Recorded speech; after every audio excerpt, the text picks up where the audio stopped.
Welcome to another episode of All Things Mac. I'm your host, Jim Fair.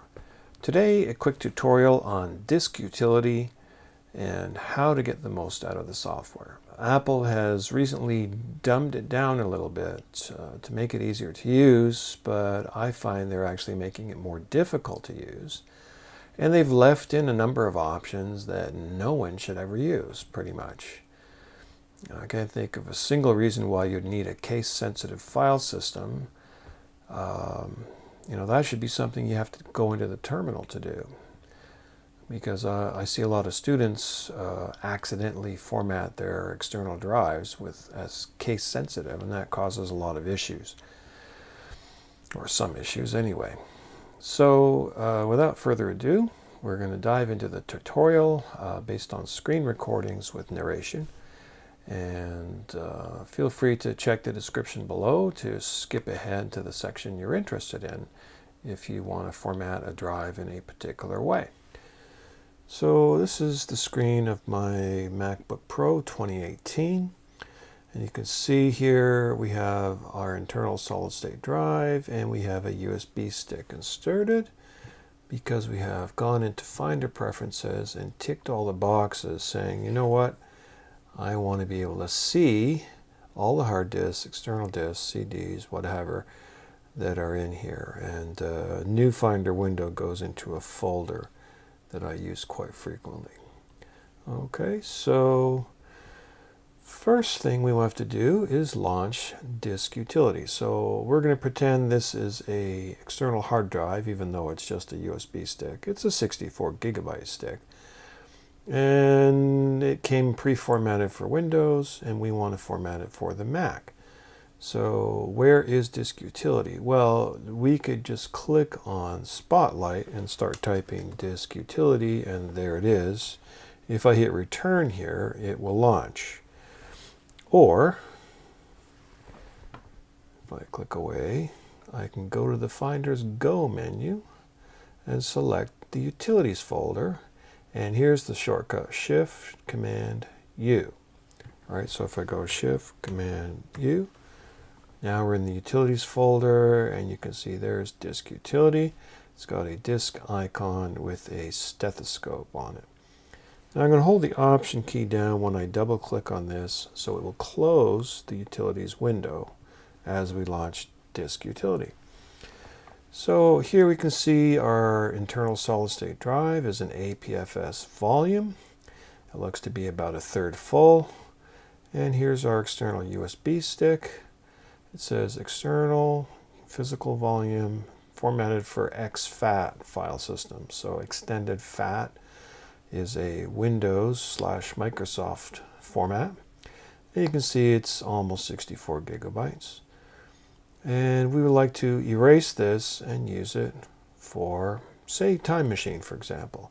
So if we click Erase,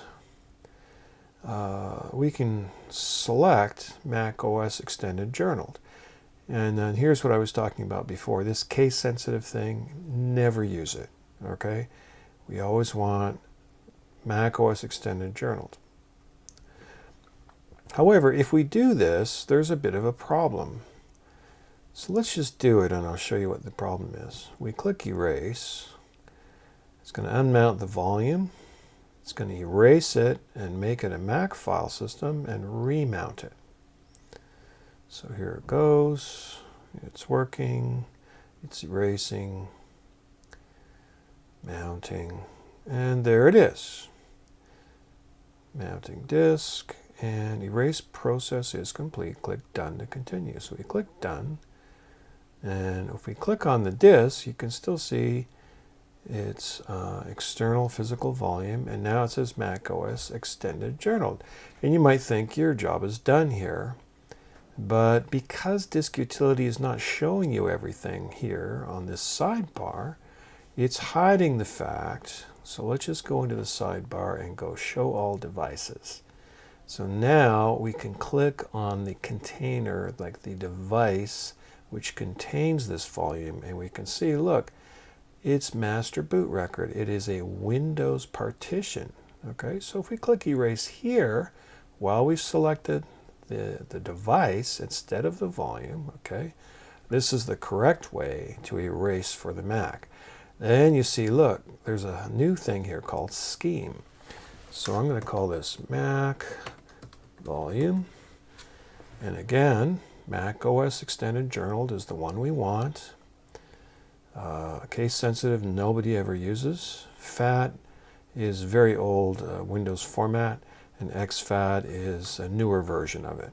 So we want this one if we're going to use for the Mac. And under scheme, you might think, oh, Apple Partition Map. I'm using an Apple, I should be selecting that. But guess what? Apple Partition Map is for PowerPC Macs, which is the processor used in Macs prior to 2006 when Apple changed over to Intel. So what we want is a GUID partition map. None of it is intuitive at all.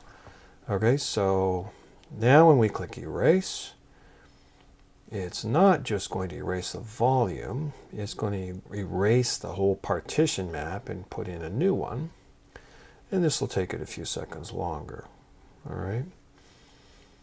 So we go formatting, disk to S2 as Mac OS Extended Journal with the name Mac Volume. And if we want, we can click Show Details and we can see what's happening. But it's almost done here. And then done. Erase process is complete. Click Done to continue.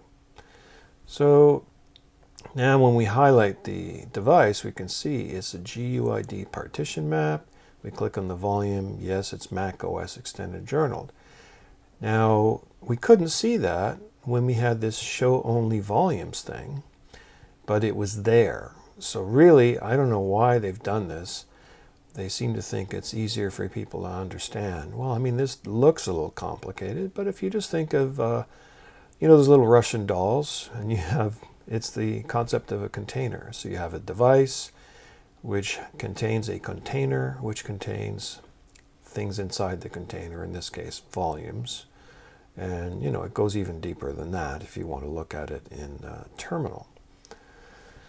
So that is how you erase an external drive for Mac only, like Time Machine, for example. You want to use this for Time Machine. And you can give it any sort of name that you want. You can even rename it just by clicking on the name and typing in a new name. So we're going to call this External Mac.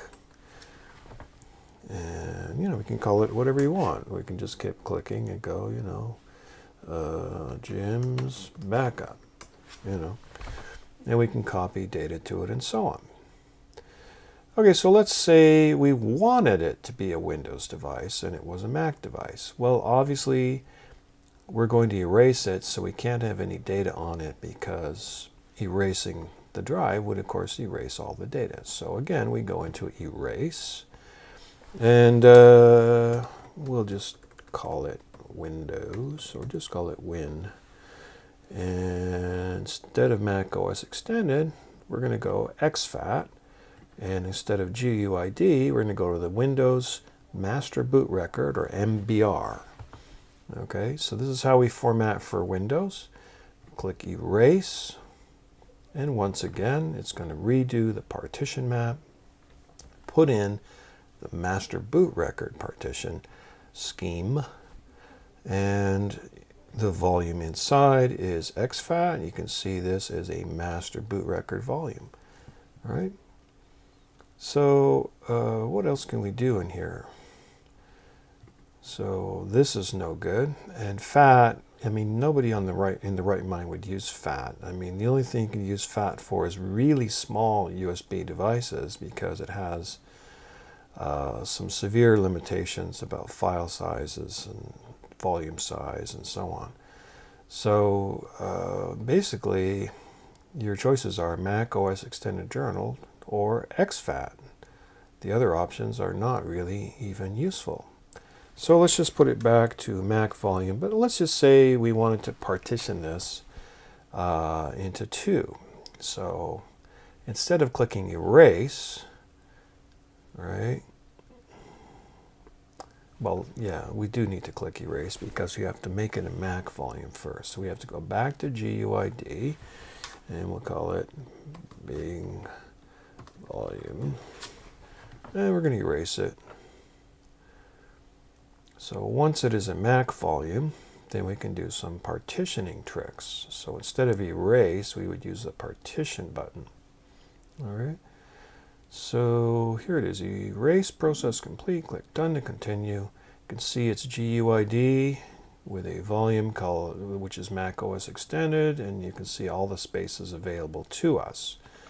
So if we click back up here, or even here, either of these, we can go partition, and we have this interesting menu here. We can say, you know what, I want 2 partitions.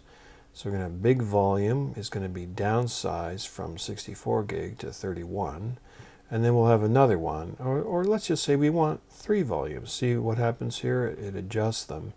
And you can adjust the size of them. You can actually type in a number. So, you know, let's go 22, 22, and 19. So we're going to call this one, we'll leave that big volume, we'll call this one volume 2, and we'll call this one volume 3. And we're going to click apply, and it's saying, hey, we're going to add 2 partitions, and we're going to resize this one. And we can say, all right, go right ahead. And it's going to go off and do this. Now, Disk Utility has the ability now to shrink or expand file systems that have data on them. It is a very dangerous thing to do, so I wouldn't recommend trying it without a backup. But let's just say we had something on big volume, and it wasn't using the whole volume, like, you know, maybe it was using 1/3 of the space or something, or 1/4. Disk Utility now has the power to erase the other volumes, and repartition things without losing your data, which is kind of neat if you think about it. All right, so we're finished shrinking, modifying partition map. So now we have our volume modified into 3 volumes. So why would you need 3 volumes?